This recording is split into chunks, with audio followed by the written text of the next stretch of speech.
When my cousin Cody and I were in our early 20s, we went on a handful of camping trips around Colorado. This happened, I believe, when I was 22 and he was 23, and it happened in Arapahoe Forest. It was my first time camping there, not Cody's though. It was in the middle of the week. Our jobs allowed us to have off days in the middle of the week, and we'd often go on our campouts then to avoid traffic and crowds. I always let Cody take charge on these trips. He's the Eagle Scout, not me. We parked by a picnic area, and we set foot into the woods from there. After about 15 minutes of hiking deeper into the woods, we found a good spot to set up camp. A good spot, meaning a big enough clearing to fit 2 tents, the portable stove, and a campfire. The first thing we did was unpack our stuff and set up our tents. Cody has always been a lot quicker than me in pitching a tent. He does it in only a few minutes. It always takes me over 20 minutes. Or rather, it always took me over 20 minutes, as I haven't been camping out in the wilderness since this. The next thing we did was create a ring of stones for a fire, and then gathered some sticks and wood. He did bring some fire starter and a lighter, so I guess we kinda cheated, but oh well. It was at the point in the day when the sun was going down. We had a fire going, and now Cody was grilling up some steak and burgers. One thing about Cody is he always went all out with the food on these trips, and he's a really good cook. So I always trusted him with feeding us. Of course, we had our bear spray in case the smell of the food would attract a black bear, which Cody always said was very unlikely. He always says the real thing you've got to worry about in the middle of the woods is other people. As we ate our steak and burgers, we cracked open some beers and had some classic rock playing on the speaker. If you've never been camping, you don't understand how good of a vibe moments like this are. In the wilderness with a friend or family member and some beers, reminiscing about good times and vibing to music. As it got dark, we started playing card games on this little folding platform table we brought specifically for cards. After playing more traditional card games, we started playing Uno, and this was when we heard something out in the woods. I paused the song on my phone so that the speaker would go silent. It was clear now. We heard a person humming and footsteps from beyond the trees in the pitch blackness of the forest. Cody urged me to find the flashlight. I tried, but by the time I found it, the sounds had faded away. I asked Cody if that was something to be concerned about, and he said it definitely was unusual for someone else to be this deep in the woods, let alone creepily walking by a campsite with an active campfire humming loudly. I was a bit shaken, and I saw Cody was too. We went back to playing cards with the music much lower now. When we least expected it, a big stick landing in the middle of our campsite made us both jump out of our skin. It didn't fall from a tree. This thing was thrown at us by someone. Cody started yelling something along the lines of, "Whoever's out there messing with us, get a life and fuck's off," and then footsteps could be heard once again in the distance. They were walking away from us. I said we should pack up camp and move somewhere else. He said absolutely not in the dark. We both had bear spray, and he advised to just keep it next to me in my tent when we go to sleep. It was the closest thing to ranged self-defense weapons we had. We kept hearing sounds like tree branches cracking in the distance, sounds that you would never expect an animal to be making. Someone was out there, maybe multiple people. That much was clear.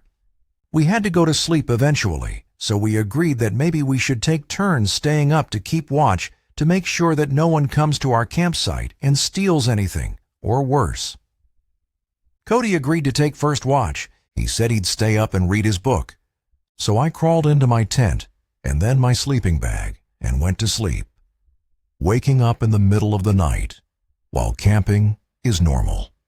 You're in a cold outdoor environment in an uncomfortable sleeping bag. Any number of things could wake you up. I didn't yet know what woke me up. I was still in a fog. My brain didn't feel fully woken up yet. I looked up and saw a head peering into my tent. It looked like Cody. I rubbed my eyes. but really it was the darkness that was preventing me from seeing anything of his face. I said, "Cody?" thinking he was waking me up to take my turn of keeping watch. I said groggily, "Is it my turn?" I stared at the head peering at me in my sleeping bag, slowly growing more awake every second. Then I heard the zipper to the tent quickly zip up and his head disappeared. I laid back down in my sleeping bag, but only for a second. I suddenly had some weird moment of clarity where I shot to an upright position and listened as the footsteps walked away. "Cody," I said. He didn't answer. I unzipped my tent to peek out to the campsite. The fire was dead. Cody wasn't out there. I went over to Cody's tent, which was zipped up. I unzipped it and looked inside to see Cody fast asleep in his sleeping bag. I got chills, goosebumps, whatever you want to call it. I almost shit myself at the realization. I started shaking him awake, and when he finally awoke, I told him someone's here at the campsite. It took him a minute to come back to reality just like I did, but when he did, he grabbed his bear spray. He said he must have dozed off while reading. He said I should sleep in the tent with him tonight, but to do that, I'd need my sleeping bag. He came outside of the tent with me and stood watch as I ran to my tent to grab my sleeping bag. In my tent, grabbing my sleeping bag, I heard that goddamn humming again from outside. I grabbed it and Cody whispered at me to hurry up. I said, "You hear that too?" He said yes. We both got back in his tent and zipped it up with our cans of bear spray by our sides. I tell you, in those moments, I wanted nothing more than for a bear to come and save the day. The hours dragged on as I stayed up while Cody slept. After 3 long, horrible hours, I woke him up and we switched. When Cody woke me up, it was almost dawn. There was light outside. So we packed everything up, and by the time we were done, there was plenty of light to hike back to the car. While we could have driven somewhere else and had another night of camping elsewhere, neither of us were feeling it anymore. This was a haunting experience, and I think we both just wanted to be in the safety of our houses. It's been 6 years since this happened, and he's hit me up a few times since then about camping, but I haven't really had interest since this experience. People are just too scary. Why was someone out there stalking our campsite, and the sight of that person's head in the dark just looking into my tent? It was straight up from a nightmare. I may never go camping again, honestly. When my friends and I rented a beach house in Florida, I never could have expected how things would have turned out. It was the 4 of us in a cramped car driving down there. The house was directly on the beach. It was on this road that had the bay in front of the house across the street. And then, in the backyard, was literally the beach. There were some huge houses on this road, and some smaller, more normal-looking ones. This was one of the more modest-looking ones. It had 4 bedrooms, so a bedroom for each of us. The houses were spaced out on this road, creating a sense of privacy, and the whole time we were unloading the car out front, not a single car passed by on this road. The interior of the house was decent. It wasn't spectacular, but it was modest, clean, and the owners were really pushing a beach theme with the wall decor. I guess it would make sense, considering the location. There was even a decorative surfboard in one corner of the living room behind the TV. The living room looked out to the back deck, which then looked out to the beach. The view was amazing. The deck wasn't elevated very high off the ground. It was just 2 steps down and onto the sand. We all claimed our bedrooms. I managed to get one of the rooms with a view of the beach. First thing we did after settling in was, of course, walking outside and laying on the beach. We all went in the water at one point and then played football. We were definitely on the beach for a few hours. We seemed to be the only ones on the beach, apart from this older-looking couple way down the beach. Afterwards, we went out to eat and then started bar hopping in the town area. When we Ubered back, it was dark out. We went outside on the beach to fuck around and play late-night football while we were kind of drunk. As I was running to grab the ball after missing a catch, I noticed something in the water. The moon reflecting on the ocean was the only reason I could see it. I said, "What the fuck is that?" out loud, and then realized it was a person standing in the water about waist deep. My friends looked over and said they saw it too. It was only a little weird because of the time. It was like past midnight, but hey, if a local wants to go for a midnight swim, that's their business. We then went to sit on the deck and drink beers for a while until we got tired, and one by one, everyone started going inside to go to sleep. My friend John and I were the last ones out there. I had been every once in a while glancing in the direction I saw that person before in the water, just out of curiosity. And so eventually, when I shot a glance in that direction, I spotted someone standing on the beach. They appeared to be just standing there facing us. It was kind of creepy, maybe a neighbor. I didn't want to be rude, but I wondered if it was the same person. We tried to ignore it, but John was facing that person, and after a while, he said they were still just standing there facing us. I stood up and looked over and saw he was right. I yelled out, "Is everything okay?" John asked, "Why'd you do that?" I honestly didn't know what I was expecting. They didn't even reply anything, though. We were officially creeped out, so we went inside. The other two, Travis and Liam, were already in their rooms, probably knocked out from drinking. So John and I decided to just call it a night too, so that we could have a full day tomorrow. If I had to guess, it was 12:30 to 1 a.m., which was honestly on the earlier side, but we were all burnt out from the long day. I went to my room after brushing my teeth. I looked out the window, wanting to take a look to the ocean before crawling into bed. This is where the creepiness factor escalated substantially, because there was now someone standing in front of the back deck, facing the house. I felt like they were facing my window. The figure of the person appeared to be male, considering the slightly larger frame. It was undoubtedly the same person from before. I called John's name. He didn't reply. So I ran to his room and banged on his door, telling him to come out. He came out pretty quickly, and I led him to my window to look outside. But now the person was gone. I swore to him that the person from earlier was just standing as still as before, right in front of our deck. He believed me. We weren't about to go outside and look around, though. I took one more look to make sure that they were still gone, and then I shut the blind to the bedroom window. But as I lay awake in bed, rolling from side to side, trying to sleep, I just couldn't shake the feeling that someone was still outside. Who was that person? Why were they creeping around? My thoughts were interrupted by the sickening sound of a fist knocking on the bedroom window. I felt like my insides just shriveled up and my heart completely dropped out of my body. I laid silent and frozen. Moments later, another light set of knocks on the glass. I didn't dare lift the blind, though. I couldn't gather the courage to. I almost yelled, "Who is it?" But I stopped myself. Instead, I ran out to the living room, screaming for everyone to wake up. Everyone, one by one, came out of their rooms. No one was at the window when we checked. All four of us went out to the deck and turned on the lights to the deck. We looked out onto the beach and didn't see anyone. We also checked the front and sides of the house. No one. John and I had to explain to the other two what they missed when they fell asleep.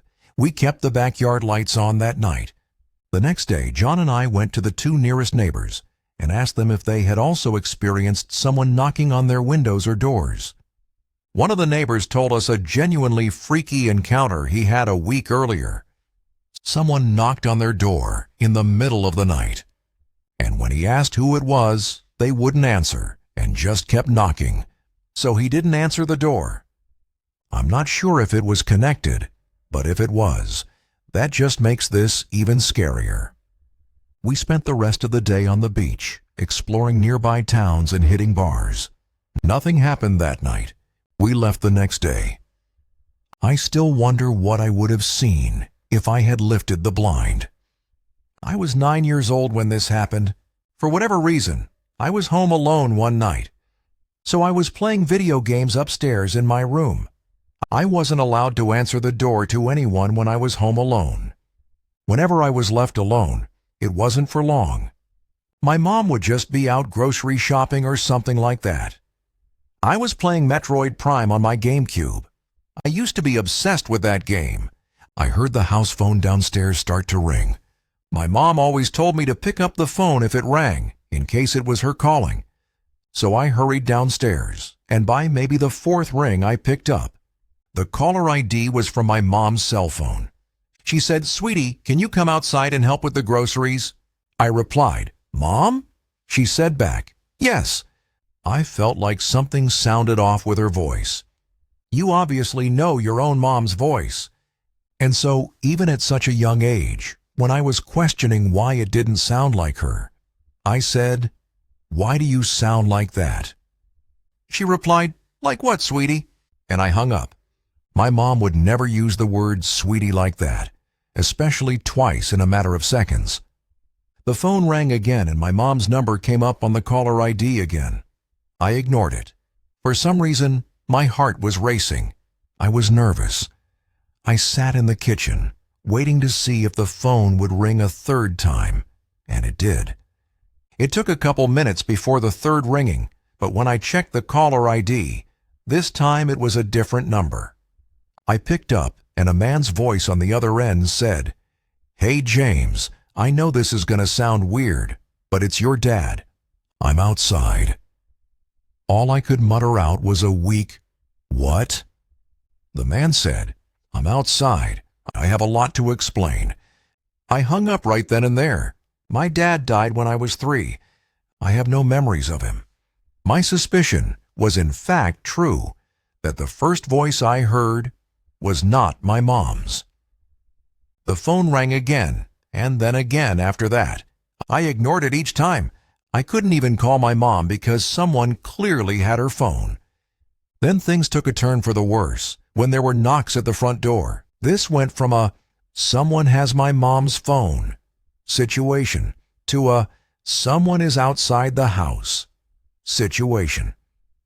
My mom would not be knocking on the door. She'd have a key, obviously.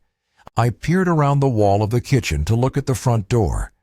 I heard a man's muffled voice on the other side saying my name. He was saying, "It's your dad."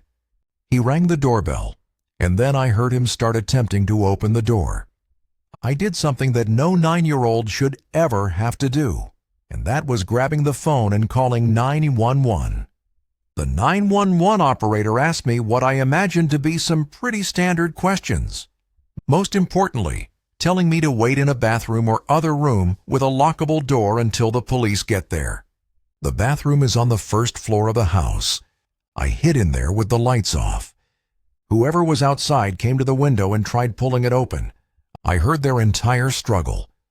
Then they must have moved to the next window. I think they tried every window and door in the house. If anything were to have been unlocked, this story would have had a very different outcome.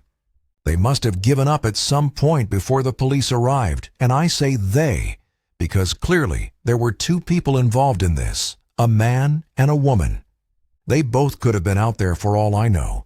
The operator told me that the police are at the front door now, and it's safe to go meet them there. Only when I opened the door to the police was when I hung up the phone.